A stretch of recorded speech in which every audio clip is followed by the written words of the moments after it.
First of all, this is a very trade-dependent state, so obviously we're on the front lines. And secondly, the kinds of industries we have here are ones which are particularly affected and in some respects vulnerable to the current trade disputes, the trade war.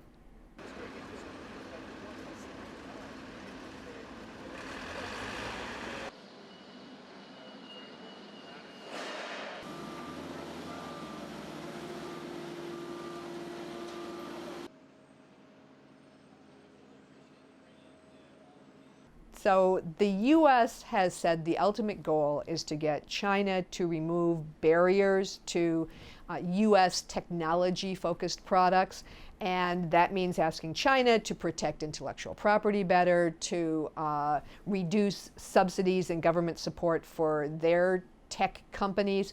And those are what we're asking for. What the U.S. is asking for is big changes in Chinese policy and Chinese approaches to industry. And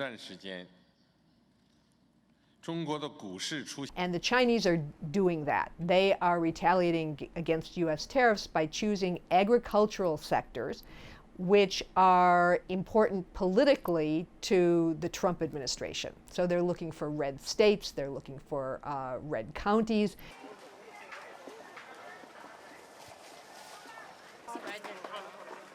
It's 20.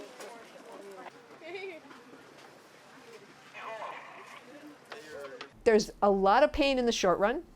And as I said earlier, a lot of that pain is falling on sectors like agriculture.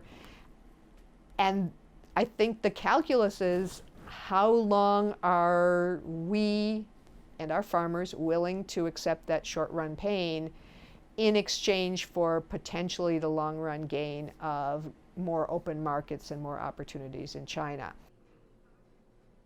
Well, I'm looking at what our guys signed in the warehouse.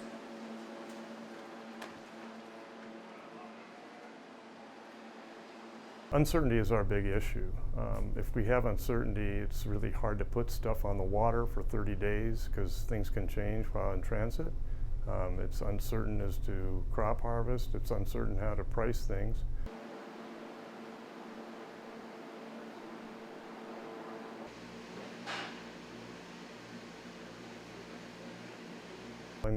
So it isn't just the dollar amount of exports, because that price can change year to year, but it's a lot of the labor. And if you want to talk about labor and packing lines and people that harvest the fruit, pack it, ship it, truck it, we're all impacted by the lack of trade.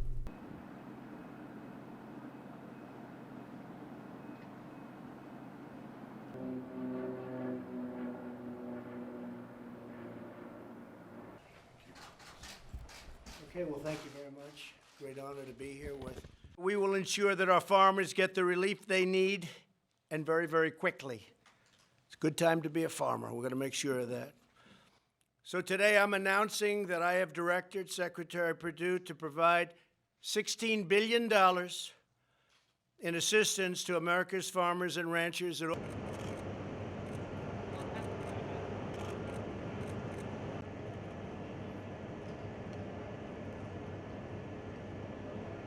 Now, one very effective way that a country like China could retaliate against the United States is by slowing the process of recertification for something like the 737 MAX.